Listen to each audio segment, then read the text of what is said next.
안녕하세요. 문제연의 광장에서 인사드립니다. 세종은 여러분에게 어떤 곳인가요? 직장 때문에, 자녀의 학업으로, 또는 부동산의 기회가 되어 살게 된 곳인가요? 세종시에 살고 있는 시민들이 갖는 느낌은 연령대나 거주 목적에 따라 다를 수밖에 없지만 중장년의 시민은 안전하고 걷기가 좋은 곳이라고 하고, 자녀를 키우는 부모들은 아이들이 너무 심심해하는 것 같다고 해요. 위해 시설이 없어서 좋기는 하지만 많은 것을 체험하거나 방문하는 것은 한정되어 있다고 하네요. 청년들은 대학이 있는 곳을 중심으로 동지역보다는 읍면 지역에 많이 거주하는 편인데 안전에 대한 느낌이 다르다고 하네요. 대학가 주변에서 집세가 낮은 곳을 찾다 보니 특히 여성 청년에게는 더욱 안전에 대한 문제가 크게 대두된다고 지난해 말 청년 일자리 정책 포럼에서 나누었던 이야기들이 떠오르네요. 오늘의 첫 곡 듣고 세종시에 살고 있는 우리의 삶에 대한 여러 이야기들을 나눠볼게요. 피아졸라의 리베로 탱고 듣고 오겠습니다.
오늘 세종시 여러분 코너에서 전해드릴 소식은 세종시가 전국에서 살기 좋은 지역으로 2위에 선정됐다는 내용이에요. 이는 작년보다 한 단계 상승한 순위인데 생활 안전 분야를 중심으로 높은 점수를 받은 경기도 과천시는 2년 연속 전국에서 가장 살기 좋은 지역으로 조사되었다고 해요. 머니투데이와 성신여대 데이터 사이언스 센터, K스탯 공공사회정책연구소, 충북대 국가위기관리연구소는 이 같은 내용이 포함된 전국 시, 군 구별 2023 사회안전지수 살기 좋은 지역을 공개했는데 조사 대상은 226개 기초자치단체와 세종시, 제주시, 서귀포시를 포함한 229개 시, 군구라고 해요. 설문조사 표본이 적은 45개 지자체를 제외하고 184개 시, 군구를 대상으로 순위를 매겨 매년 발표되는 이 조사에서 세종시는 지난해보다 한 단계 상승한 순위인 2위에 올랐다는 거예요. 지난해 2위였던 서울 서초구는 3위로 한 계단 내려갔고요.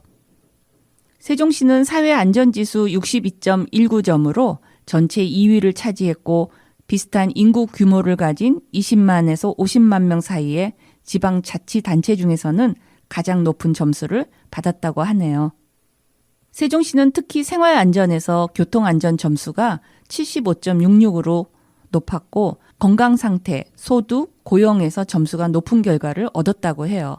반면에 문화, 여가, 의료, 환경, 주거, 보육, 교육이 낮은 점수를 받은 것으로 나타났다고 하네요. 이번 조사에서 살기 좋은 지역 10위권의 순위에서 들어가 있는 지역들을 보면 수도권 외 지역은 세종시가 유일하고 수도권 외 지자체 중 상위권에 랭크된 곳은 세종시 2위, 대전 유성구 16위, 대구 달성군 25위, 대구 수성구 27위, 대구 중구 28위, 전남 광양시 29위 등으로 나타났다고 해요. 살기 좋은 지역 위에서 15위까지의 순위는 다음과 같아요. 1순위는 경기 과천에 이어 세종시가 2위이며 그 뒤를 이어서 서울 서초구, 서울 종로구, 경기 성남시입니다. 6위는 경기 의왕시, 7위 서울 강남구, 8위 경기 하남시, 9위 서울 송파구, 10위 경기 안양시예요. 11위는 경기 군포시고요. 12위는 서울 마포구, 13위는 서울 중구, 14위는 경기 용인시, 그리고 15위는 경기 고양시로 나타났어요. 서울의 25개구 중에서 6곳이 포함되어 있고 세종을 제외한 모든 것이 경기도에 있는 지역들이네요. 이렇게 통계적인 자료로는 세종시가 분명 살기 좋은 곳으로 판명되지만 실제 이곳에 살고 있는 세종 시민들의 모습은 어떤지 조금 더 안으로 들어가 볼게요. 모차르트의 피아노 협주곡 제21번 시장조 2악장 안단테 듣고 계속 이어갈게요.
세종시 10가구 중 2가족은 직장과 학업 때문에 떨어져 지내고 있으며 수도권과 대전에서 이주한 인구가 가장 많은 것으로 나타났어요.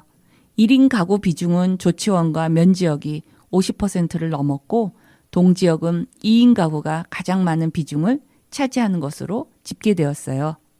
1월 2일 세종시의 2022년 세종시 사회조사 결과에 따르면 분거 가구는 전년 대비 5.1포인트 줄어든 21.4%를 기록하여 10가구의 평균 2가구는 두 집 살림을 하고 있다는 거예요. 직업으로 인한 분거가 57.6%로 가장 많고 학업이 32.1%로 분석돼 세종에 거주하는 공직자의 주거 및 자녀 교육 문제가 아직도 불안정한 것으로 조사됐다고 하네요. 1인 가구 수는 고령층이 많은 조치원과 면지역의 비율이 각각 52.7%, 51.3%로 가장 높았으며 동지역 역시 1인이 27%, 4인 가족이 23.8%, 3인 가족 22%, 1인 가구 21.2% 순이라고 해요. 세종시가 발전할 수 있는 방향으로 50.5%가 행정수도 완성을 답했으며 첨단 미래산업도시 10.8%, 문화예술도시 10.5%, 경제도시 10.1% 순으로 보고 있다고 하네요. 세종시민으로서 소속감은 2018년 대비 3.3% 감소한 39.1%로 집계됐으나 상승 후 하락세를 보여 등락이 있는 항목으로서 유의 있게 살펴보아야 할 내용인 것 같아요. 농촌 경제 활성화를 위해서는 6차 산업화 지구 조성, 귀촌 귀농자의 적극적인 유치 및 지원책 마련, 도농 상생을 위한 농촌 체험 휴양마을 조성 확대, 협동조합 두레마을, 가족기업 육성 순으로 방안을 각각 제시했고 가구당 소득은 300에서 400만 원이 16.6%로 가장 많았으며 200만 원에서 300만 원 사이가 13.7%, 800만 원 이상은 11.7%로 나타났다고 해요. 이 밖에 세종 시민들은 삶에 대한 만족도와 행복이 전년 대비 각각 0.2가 오른 6.7점, 행복이 6.8점, 전반적인 생활이 6.4점, 걱정이 4.6점으로 10점 기준 지표의 과반에 미달한 항목이 한 개에 불과해 비교적 만족도는 나쁘지 않지만 그렇다고 높은 편도 아닌 것 같다는 생각이 드네요. 이번 통계는 지난해 9월 19일부터 10월 5일까지 세종시 1,800가구를 대상으로 방문 및 면접, 인터넷을 통해 조사한 것이라고 해요.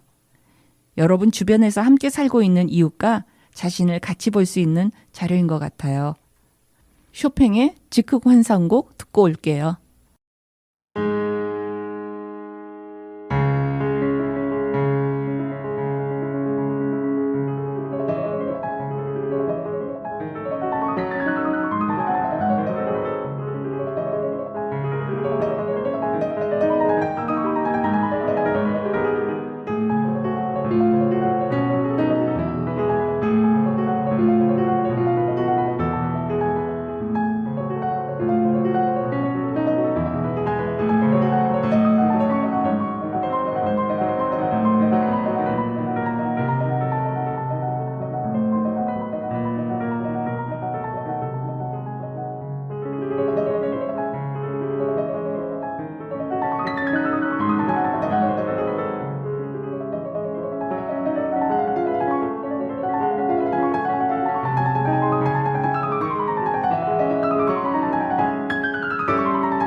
본 방송은 세종시청자 미디어센터와 함께 방송통신발전기금을 지원받아 시청자가 직접 제작한 프로그램입니다.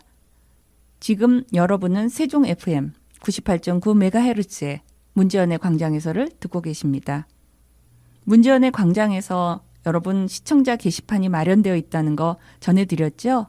세종 FM 방송국 홈페이지에 들어가 보면 문제연의 광장에서 프로그램에 여러분이 적을 수 있고 보내주실 수 있는 그런 시청자 게시판이 있어요.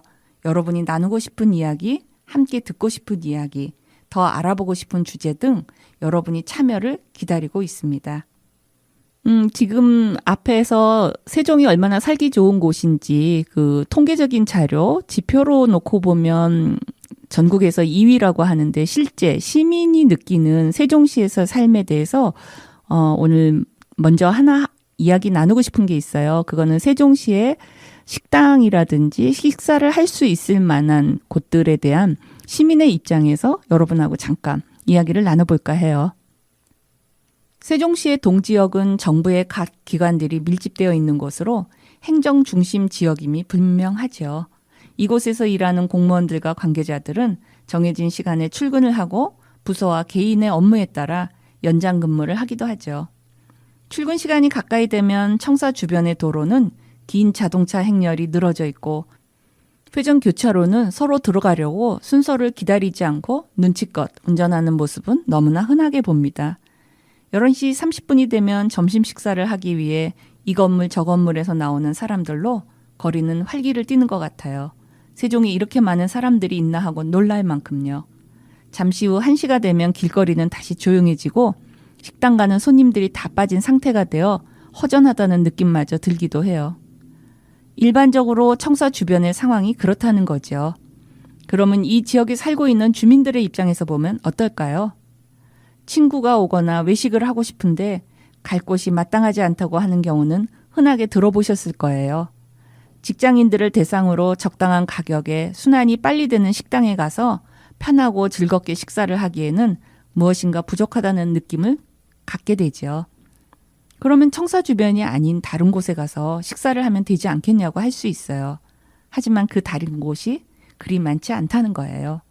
세종에서 외식을 하거나 방문해보고 싶은 매력적인 곳이 있는지를 찾아보고 평을 살펴보고 그래서 기대감을 갖고 가보아도 그 만족감을 충족시키는 곳은 매우 제한적인 것 같아요. 건물에 공실도 많고 저녁 식사 시간대도 빨리 끝나고 서비스의 정도는 개별 업소마다 차이가 많고 음식의 맛과 인테리어의 정도도 찾아가서 머물고 싶고 있어야 하는 매력적인 요인들이 충분한지 그런 생각이 들어요. 아직까지 정보가 부족하거나 알지 못해서 그런지도 모르겠지만 세종의 소비가 살아야 한다는 기사나 주장을 많이 듣지만 세종 안에 있는 분들을 머물게 할 수 있는 다양한 방법, 방식을 모색하는 것은 가장 필요한 것이 아닐까 싶어요. 슈만의 트로이 메라이 듣겠습니다.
오늘 함께 알아봐요 코너에서는 오케스트라에 대한 이야기를 여러분과 나눠보겠습니다.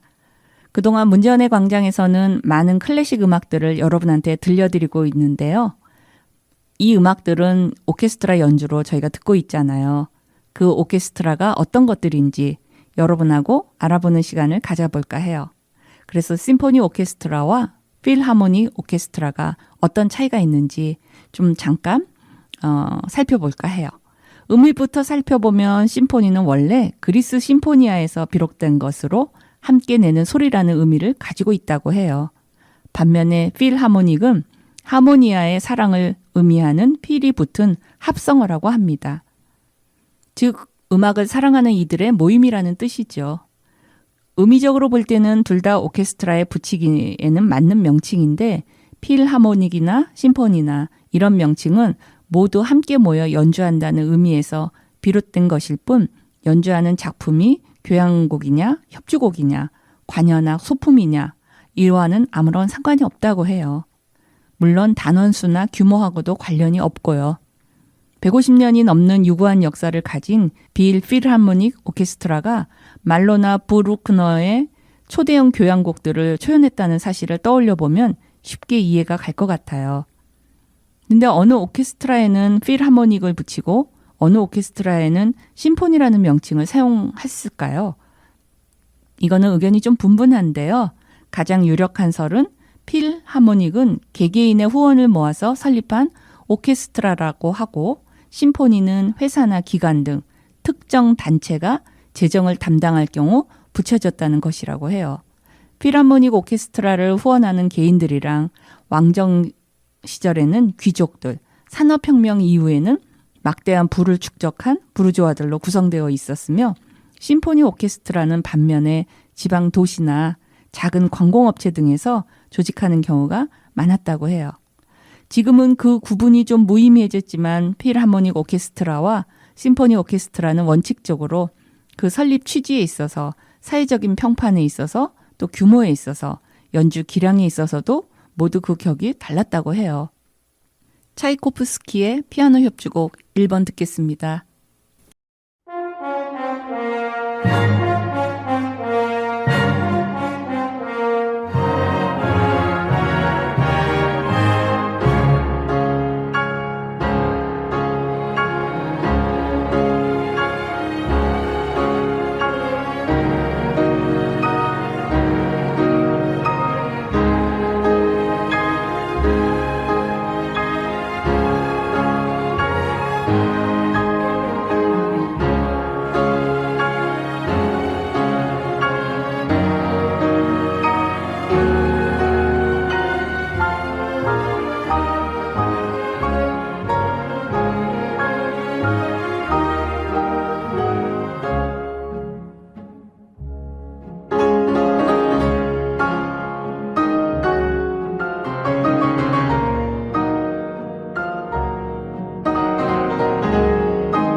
한 도시 안에 수많은 오케스트라가 존재하더라도 필하모닉 오케스트라의 입장권이 다른 오케스트라에 비해서 월등히 비쌌고 협연자도 최상급의 거장들 가운데서만 선별됐으며 거장들의 작품 초연을 도맡아 했다고 해요. 청중들 또한 왕정 시절에는 귀족들로 산업혁명 이후에는 부르주아들로 채워졌는데 그들은 상당히 배타적인 회원 제도를 운영했고 후원금을 내는 대신 티켓을 오픈하지 않고 회원들 사이에서만 구입이 가능하도록 했다고 해요. 서민층은 아예 연주회 티켓을 구할 권리를 갖지 못했다는 거죠. 반면에 심포니 오케스트라는 서민사회를 대상으로 한 악단이었다는 거죠. 필하모닉 오케스트라가 상류층을 위해서 조직된 악단이었다면 심포니 오케스트라는 중산층 이하 서민들의 복지 향상을 위해 조직된 악단이었던 셈이에요. 이들 연주회의 티켓은 필하모닉보다 월등히 저렴했고 프로그램 또한 새로운 작품을 시도하는 대신에 서민들의 귀에 익은 전통적인 프로그램들로 이루어졌다고 해요.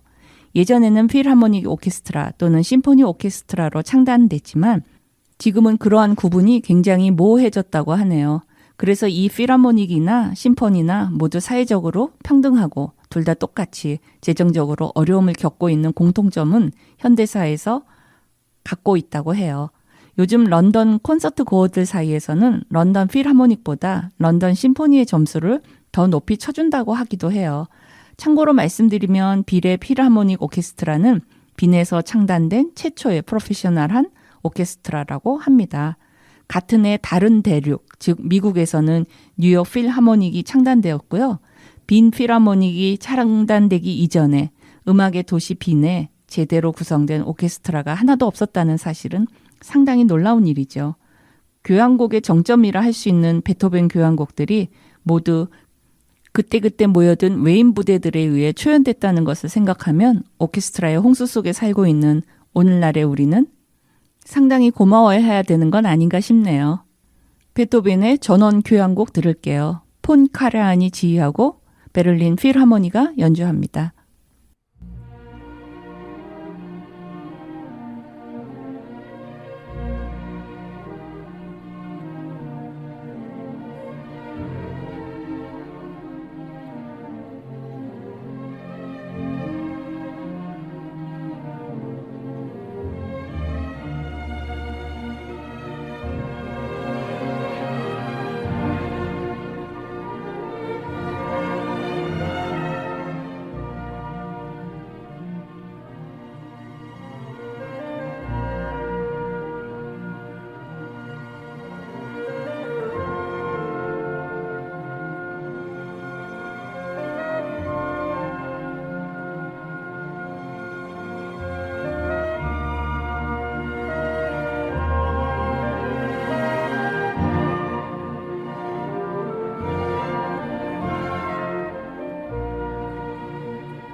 우리가 아는 만큼 보인다고 하잖아요. 보이는 만큼 사랑하게 되고요. 세종에 살고 있는 우리는 세종을 얼만큼 알고 있는지 한 번쯤은 생각해 볼 필요가 있지 않을까요? 세종의 호수공원과 중앙공원, 국립세종수목원을 찾아보지 못했다면 도시 한가운데 있는 자연환경을 느끼지 못할 것이고, 방축천을 따라 걸어보지 못했다면 집에서 가까운 산책로에 대한 의미도 다를 수 있겠지요. 복잡하지 않는 대로변의 차들이 오히려 반가울 정도로 한산한 세종시의 낮의 모습도 여유롭게 느껴지지 않을 것 같아요. 웬만한 거리는 걸어서 갈 수 있고 어린이와 청소년을 어르신들과 함께 가장 자연스럽게 만날 수 있는 곳이기도 하잖아요. 세종은 5분만 운전하면 농가 밭이 있고 유서 깊은 문화재들이 가까이 있어 현대와 옛것을 함께 볼 수 있고, 서로 다른 곳에서 왔지만 세종 시민이라는 공통점이 조금은 친근하게 만들지 않나요? 이웃이 되어가면서 친구를 사귀고 함께 활동하면서 보람을 찾는다면 세종에서 사는 삶이 더욱 의미가 있을 것 같아요. 누군가 손 내밀기를 기다리지 마시고 올해는 여러분이 먼저 다가보시지 않겠어요? 그 용기를 응원합니다. 문지연의 광장에서 오늘 여기까지 준비했습니다. 다음 시간에 다시 찾아뵙겠습니다. 여러분 고맙습니다. 서로가 모인 갤럭시 울려 퍼즐이 궁금해. 시대와 함께 노래해. 생각하지 말고 따라 불러. 대단하려 하지 않아도 You already my star. 우리 다 함께 노래해. 두루다리디리다리다라. Hey 잠깐만 있지 눈치 보지 말고 just do it 걱정 따윈 잠깐만 있지 이제 보이지 맞아 넌 이미 나 빛이 그러니까 돌아보지 말고 do your thing 뿌옇게 보였던 너의 우주도 멀리서 보니 은하수였던 것 같아 가끔은 혼자인 것 같아도 언제나 네 옆에 있어줄게